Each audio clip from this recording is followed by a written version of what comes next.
नमस्ते.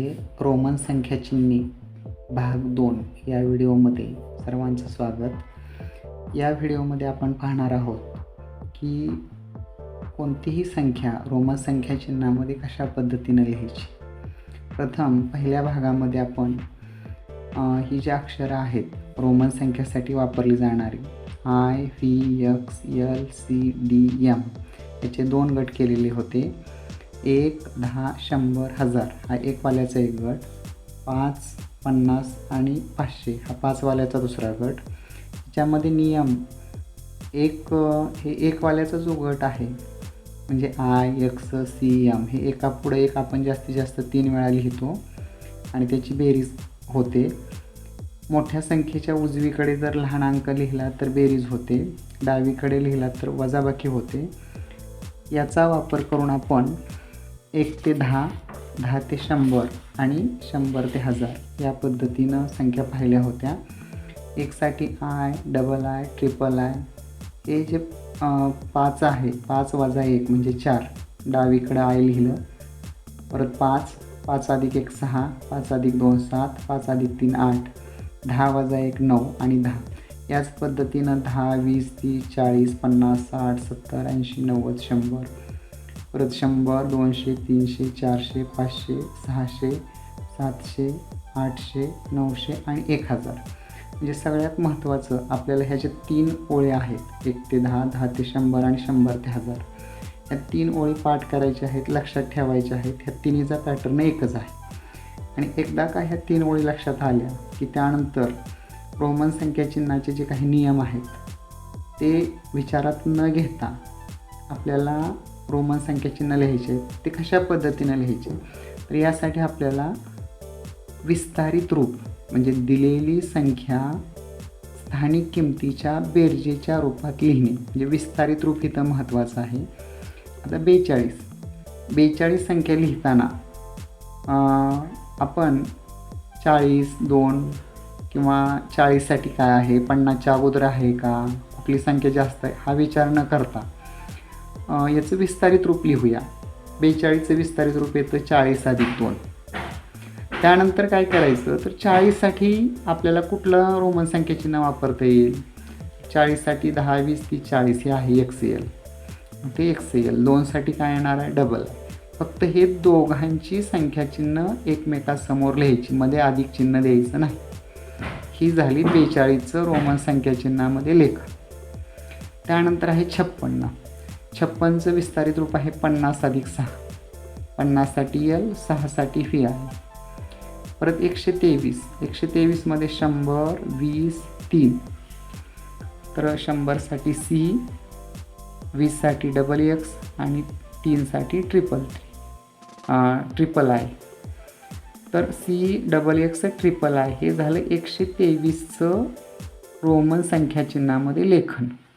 पुढं आहे 457. इथंही असंच 4ची स्थानिक किंमत आहे 400. मग 400ला कोण येतं इथं जर लक्षात नसेल तर नियम आठवायचा. 400 म्हणजे 500 वजा 100.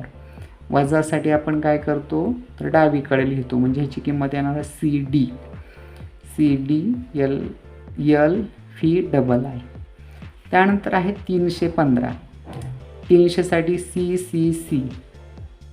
1ची किंमत 10 आहे म्हणून X आणि 5ची किंमत 5 आहे त्याच्यासाठी अक्षर आहे V. Triple CXV. अशा पद्धतीनं आपण कोणतीही 3 अंकी संख्या असेल किंवा कोणतीही मोठी संख्या असेल. आता इथं आपल्याला 1000 म्हणजे एमची किंमत आहे 1000. 1999 पर्यंत कोणतीही संख्या असेल तर ह्या तक्त्याच्या सहाय्यानं लिहिता येईल. काय करायचं आहे फक्त त्याचं विस्तारित रूप लिहायचं आणि त्या विस्तारित रूपावरून संख्या एकमेकापुढं लिहायच्या. तर त्यानंतर एक मोठी संख्या पाहूया. 1000 स्थान घेऊया. 1457. आता याच्यामध्ये 1000साठी काय होतं M. 400साठी CD, 50साठी L आणि 7साठी डबल.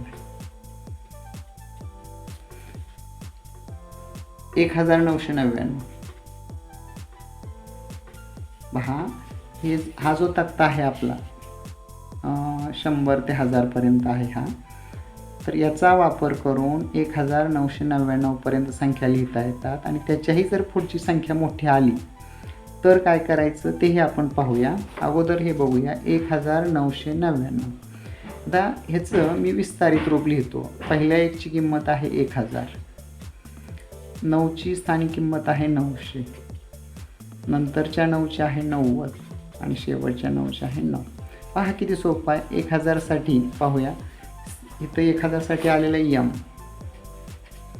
900 म्हणजे काय करतो आपण, 1000 वजा 100 म्हणजे CM. 90साठी काय, 100 वजा 10 म्हणजे XC आणि 9साठी IX. हे झालं 1999चं रोमन संख्या चिन्हातील रूप.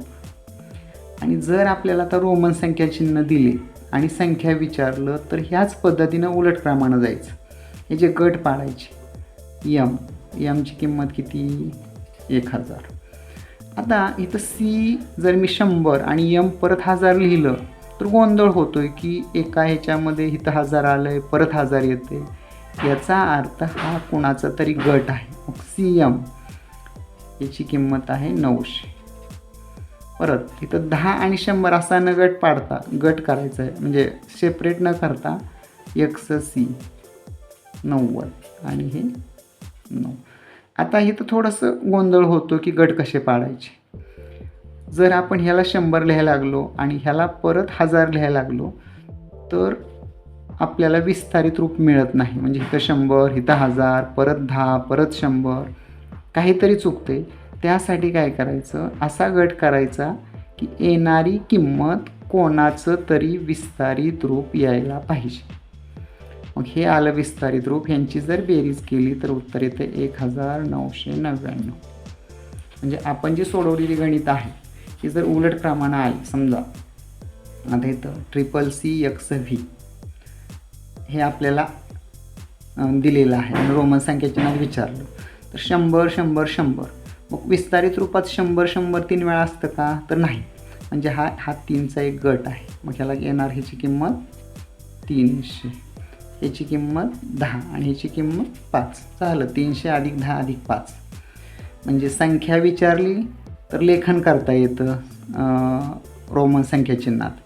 आणि जर रोमन संख्या चिन्ह दिली आणि आंतरराष्ट्रीय संख्या चिन्ह विचारली तरी पण तीच पद्धत वापरायची उलट क्रमानं.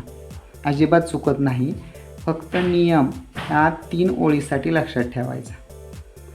एकापुढे एक 2 वेळा 3 वेळा बेरीज झाली. डावीकडे घेतलं, मोठ्याच्या डावीकडे लहान घेतलं, वजा होतं. उजवीकडे घेतलं, अधिक होतं. याच नियमानुसार ह्या 3 ओळी लक्षात ठेवायच्या. आणि आता राहिला प्रश्न, त्याच्याही पेक्षा जर मोठ्या संख्या आल्या म्हणजे 1000च्या नंतर पुढच्या, तर त्यासाठी आपल्याला 1000ला तर आहे काय आहे, तर यम आहे. यम हे अक्षर 1000साठी दिलेलं आहे. तर 2000ला पहा, आपण पहिल्यांदा सांगितलं होतं 1ची जी ओळ आहे 1 10 100 1000 ही एकापुढे एक 3 वेळा लिहिता येते. Double M 2000.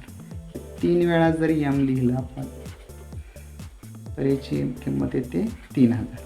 आता इथून पुढं आपल्याला अक्षरं नाहीत तर त्यासाठी हे बार चिन्ह आहे.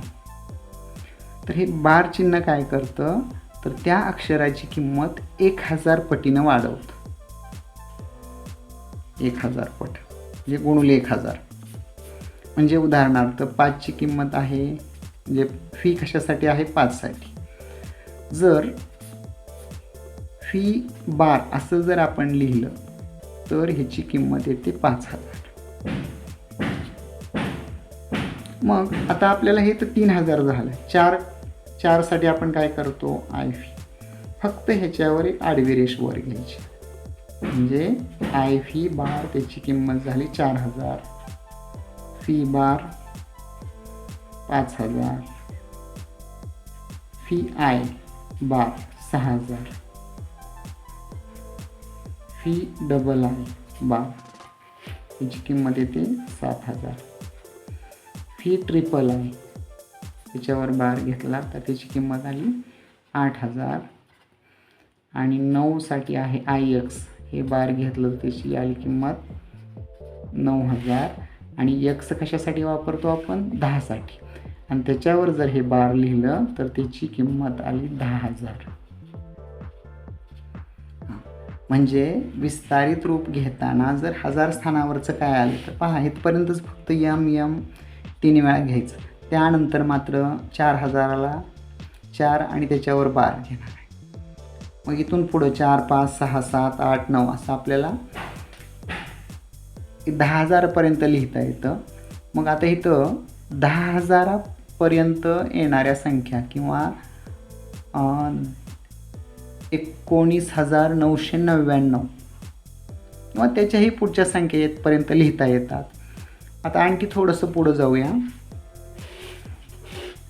फी झालं X, फी 5 आहे, त्याची किंमत 5,000. X 10 आहे, बार दिला की 10,000. त्यानंतर L